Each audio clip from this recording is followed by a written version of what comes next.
You don't need a luxury kitchen to prepare gourmet meals. My name is Dennis.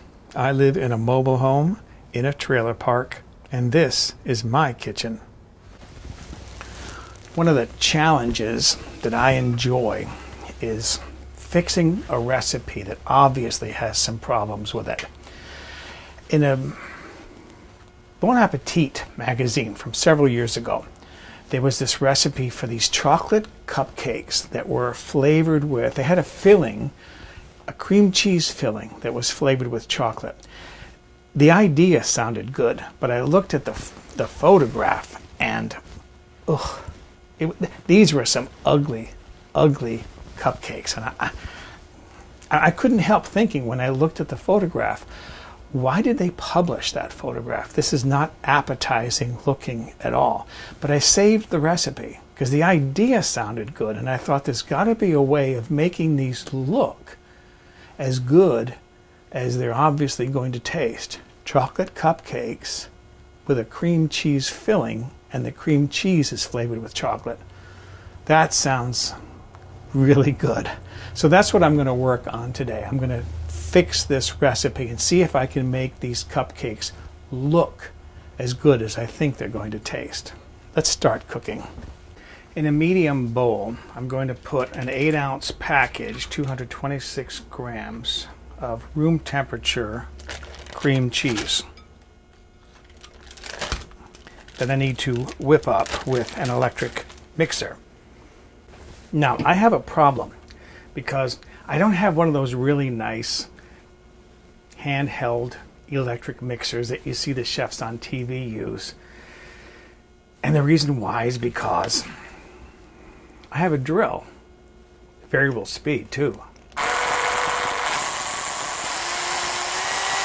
I mean, the thing is, why spend the money on another tool when you already have one that'll do the job? I've been doing this for years. It works. I did need one of these, but I have a little small battery powered kind of mixer thing that doesn't have any strength to it. It's not going to blend a batter. So that's the one that I'm using from that tool. It works. What can I say? It's a guy thing. So using my drill then, I'm going to start whipping this up to soften this up a little bit.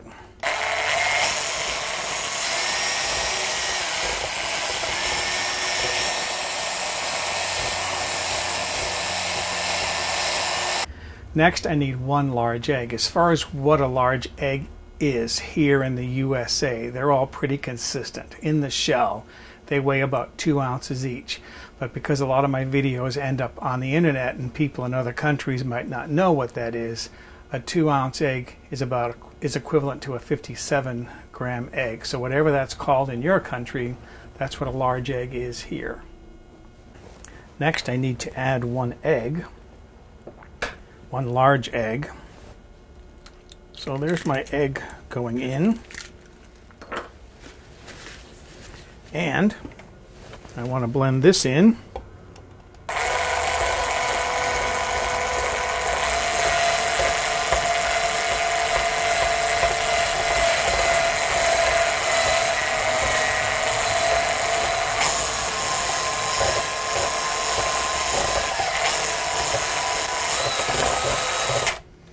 I'm going to scrape the sides of that bowl down with a spatula to continue my blending.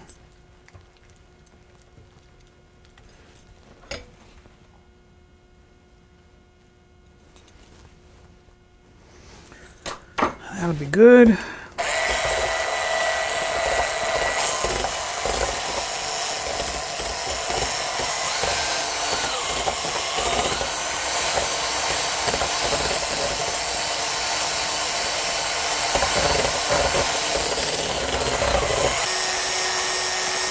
See, that works well enough. Next, I want to add 2 tablespoons of granulated sugar, 1/2 teaspoon of salt,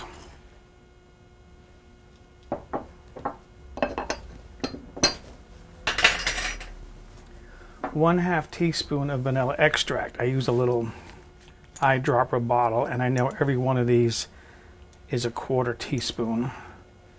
So there's a 1/2 teaspoon of vanilla extract. And I want to blend this again.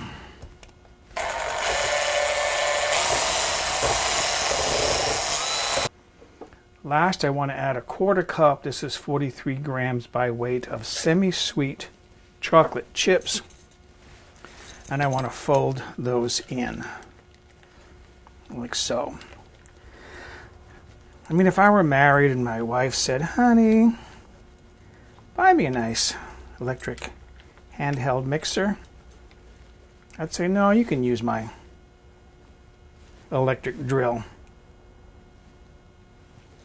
And then I'd buy her diamond earrings. Okay, so that's my filling mixture now for my cupcakes. Next, I'm going to start working on the batter for the cupcakes. The recipe calls for 1 cup of all-purpose flour. Well, what is 1 cup of all-purpose flour? It may seem simple, just 1 cup, but it's not simple. Is it sifted flour? Is it scooped flour? How much flour is in 1 cup of flour? I'm going to demonstrate for you the problem. Julia Child did this many years ago in her French chef episodes when she was on WGBH Boston TV. And I think this was back during the black and white era, when all TV was black and white. And you can see what the dilemma here is when a recipe says 1 cup of all-purpose flour. I have a paper bowl, because it's easier to deal with, on my scale here. So I'm going to turn my scale on. This is zeroing itself out, doing what's called a tare weight. So it's taking into account the weight of this paper bowl. Now it's set at 0. It's only going to measure now the contents of what's in that bowl. I have a 1 cup measuring cup here. So I want to scoop flour into my measuring cup, just like you would if you were scooping it out of a flour sack or a flour container. Scrape the top off so I have 1 equal cup. What's the weight of that?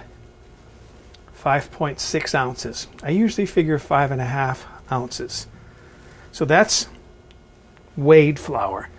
Next, I want to do sifted flour. So I have my same 1 cup measuring cup, and I'm going to use a sifter. And I'm doing this over parchment paper so I can catch the overflow. So here's my same sack of flour. And I'm going to sift this into that measuring cup until the measuring cup overflows.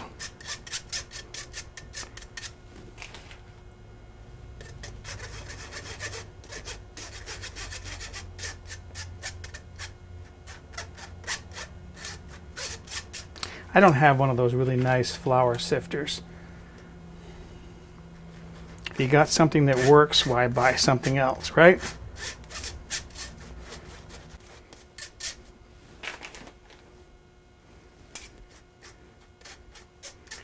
Okay.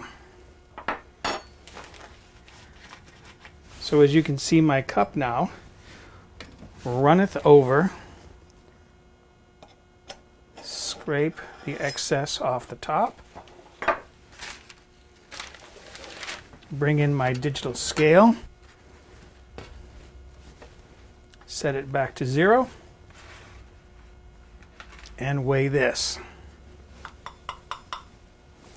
4.1 ounces. That's how much difference there is between a cup of sifted flour and a cup of scooped flour. I automatically figure 4 to 4.5 ounces for a cup of sifted flour, 5.5 ounces for scooped flour. If the recipe just says 1 cup of flour, I'm going to automatically assume that they didn't measure anything. I'm going to average it and give myself 5 ounces. So what is 1 cup of flour? When a recipe doesn't say what the weight equivalent is, which I think is irresponsible, shame on you, Bon Appetit, I just automatically assume that what they really mean is an average of about 5 ounces, which is 142 grams. Next, I need to whisk together the dry ingredients. So this is 1 cup, 5 ounces, 142 grams of all-purpose flour. And then I have 3 tablespoons of sifted unsweetened cocoa powder. You might need to sift it because it does clump easily. It's so fine. And then I have 3/4 of a teaspoon of baking powder. I need half a teaspoon of salt.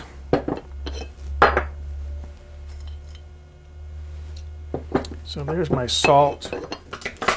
And then I have 1/4 teaspoon, no, I'm sorry, 1/8 of a teaspoon. 1/8 of a teaspoon of baking soda. And I want to whisk these together until they're well blended.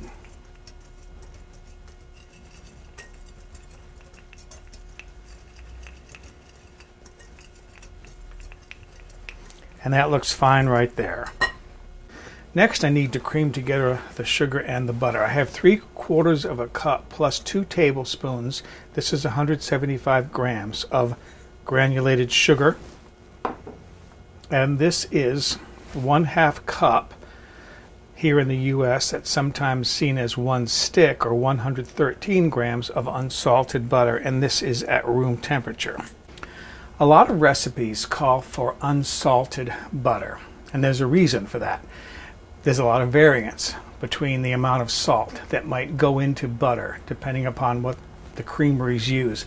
Just as an experiment, because they had it at the warehouse store, I bought an expensive package of Italian butter. And when I got it home and tasted it, there was no salt in it. And I looked at the ingredients in the package, no mention of salt. So they're doing saltless, salt-free butter. On the other hand, also sold at the warehouse store is Irish butter, very high in salt, much higher than the salt that's in the regular table butter that I typically buy at the warehouse store. So what bakers like to do is use unsalted butter, and then they can control how much salt is in the recipe. Otherwise, it's guesswork, depending upon how much salt went into the butter to begin with. And this is unsalted. I'm using that Italian butter. And I'm going to bring this together with my spatula first, and then I'll use my electric mixer, i.e. my drill, to finish creaming these two together.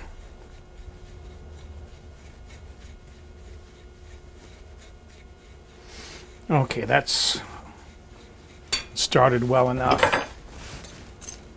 Scrape the spatula here.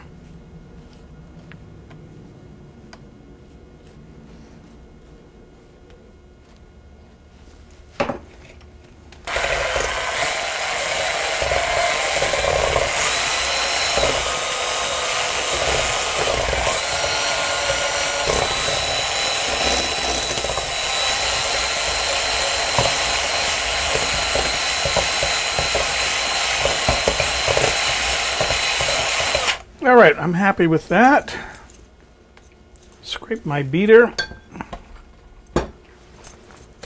And then I will be scraping the bowl.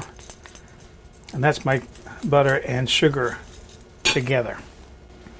If you don't have unsalted butter and you trust your regular table butter to not be overly salty, you can use that instead of the unsalted butter. Just don't add any salt to the recipe. I've done that plenty of times.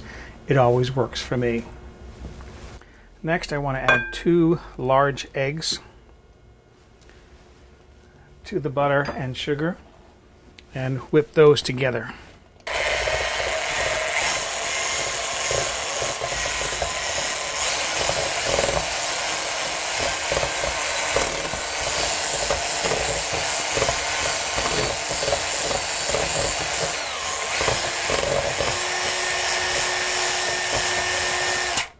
And that looks plenty smooth.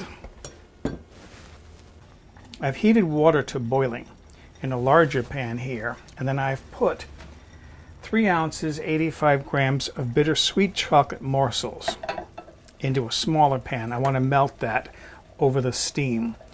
You want to be a little bit careful when you melt chocolate. First of all, you don't want to get water in there because that could cause the chocolate to seize up and get lumpy. Second of all, if you want to use a bar of chocolate, you can, but cut it up first so that you have smaller pieces. You don't want to overheat some of the chocolate while you're trying to melt larger pieces. And that, as you can see, is already starting to melt. I'm using a ceramic pan here because this ceramic pan tends to hold heat.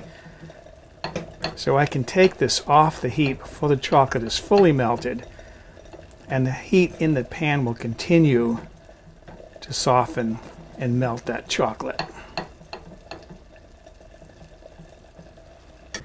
To my mixture here now, I'm going to add 1 teaspoon of vanilla extract, and then this is going to be a little bit tricky.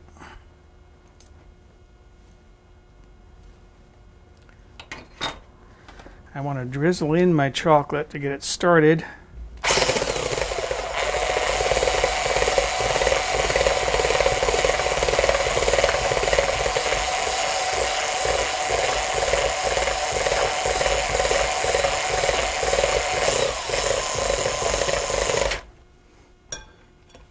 Most of that is in there now. So I want to just scrape my pan, get the rest of it in there.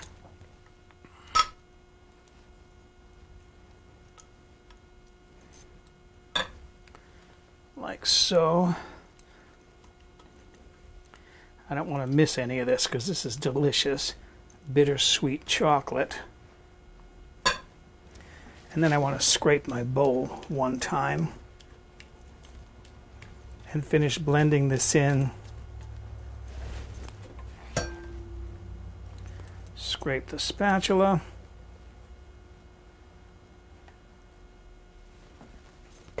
And blend this in for about 5-10 seconds.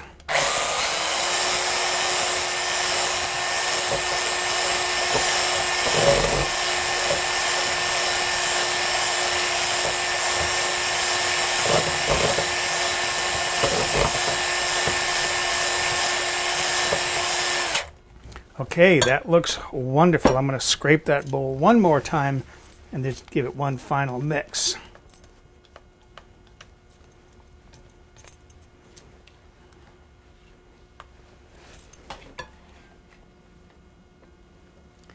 I mean, for being an electric drill, rather than a handheld mixer, I think this works fine.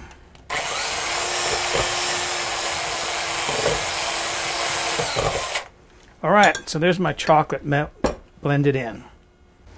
Finally, what I need to do is combine my dry ingredients with my chocolate, and I'm going to be adding 1/2 of a cup, which is 120 milliliters of whole milk.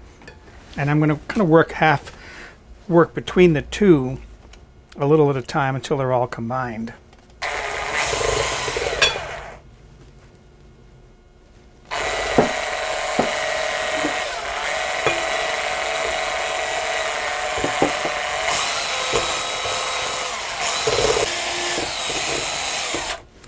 So there's my batter. I'm going to scrape my bowl down one time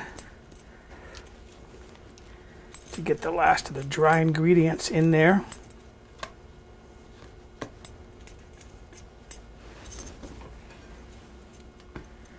And scrape this down.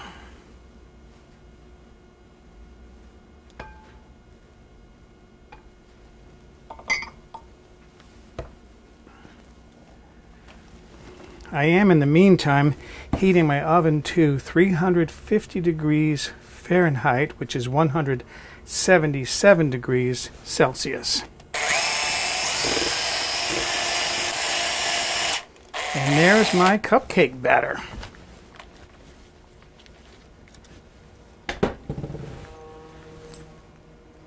Scrape my beater down. Or if you want, you can lick the beater. just take it out of the drill first. I'm going to line my muffin pan now with 12 cupcake liners.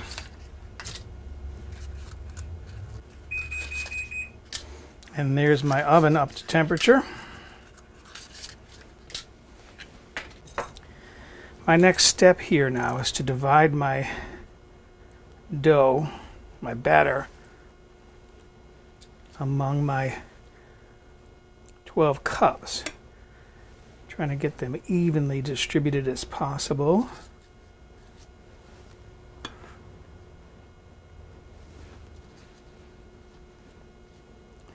I'm probably going to start off with too little at first and then add more to it.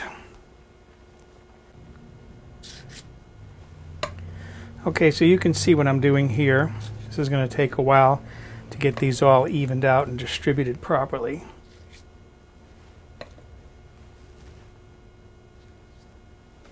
This is where I'm going to differ from the original recipe. In the original recipe, you spooned dollops of that cream cheese filling on top of and into the cupcakes, and it looked very disorganized, very unplanned, very bad. So what I'm going to do is I'm going to pipe it. I put a plastic bag, a Ziploc bag, inside of a cup just to hold it. I'm going to put my cream filling in there, and then I'm going to cut a corner off the bag and use that as a piping bag to pipe the filling into each of the cupcakes. I need a hole big enough that those chocolate chips can get through, but not so big that I can't control it. So this is a bit of an experiment. So here's my cream cheese filling that I've kept in the refrigerator. So this has stiffened up just a little bit, which is where I would like it to be.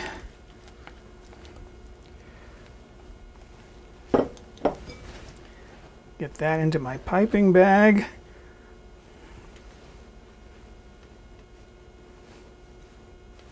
I'm gonna wash my fingers here. Okay. And then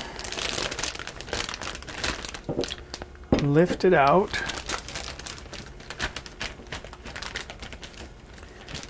Get as much air out of it as possible. Seal it shut. And then with a pair of scissors, I'm going to guess, first of all, maybe that'll be enough. No, a little bit larger.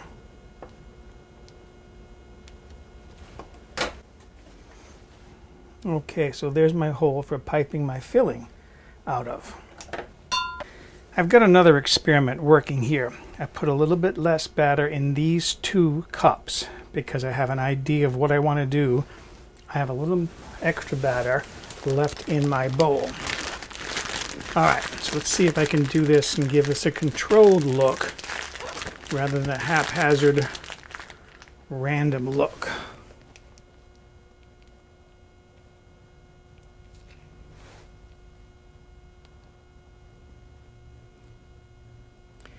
And the chips are coming out, which is what I want. See, that's a nice rounded look. It looks more planned than just a big dollop of stuff put on top. If they get stuck, just push them through and then keep on doing the cream.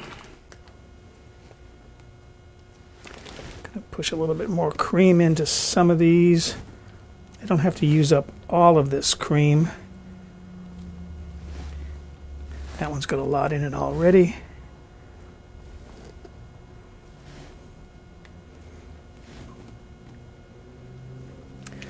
Okay. And then my last experiment here is I want to fill these cups up and cover over that cream with some of my batter. just to see what that does. Okay, there's the last of my batter.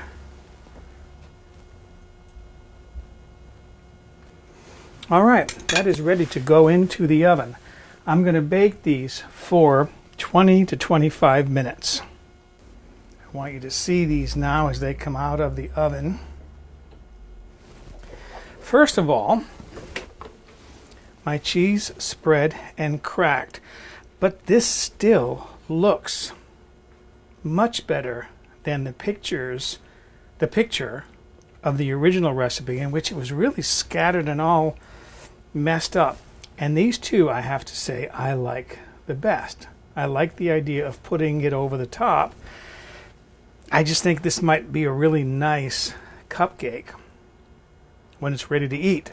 So now what I need to do is I need to let these cool now for 10 minutes in the pan. Then I can take them out of the pan, put them on my rack, and let them cool for 30 minutes to an hour, whatever it takes to cool them down thoroughly. Oh, and by the way, I baked these for 30 minutes. It's one of those recipes that says insert a toothpick when it comes out clean, it's done. I go by a digital thermometer. When it's 190 degrees Fahrenheit or higher, which is about 88, I guess, 89 degrees Celsius inside, that's when I know it's done. I am so curious what this is going to taste like. And one thing that I've been thinking as I look at these, now that they're fully cooled down, is with that cream cheese filling that is sort of spread over the top a little bit. And I got to tell you, these look so much better than the ones in the picture. I mean, I don't know what they were thinking. This just looks so nice. But I'm thinking that cream cheese filling, it creates the frosting for the top. These don't need to be frosted. So I'm going to take my paper off. Ooh, nice and tender. Little taste of these.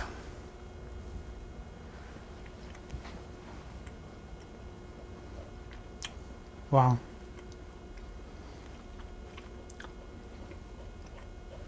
Chocolatey, but you can taste that cream cheese frosting. Filling actually, but acts like a frosting.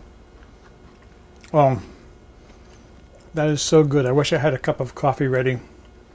Okay, excuse me. I'm going to go enjoy my afternoon snack. For a printable PDF copy of this recipe with step-by-step photographs, visit the White Trash Cooking website and look on the home page or in the recipe archive.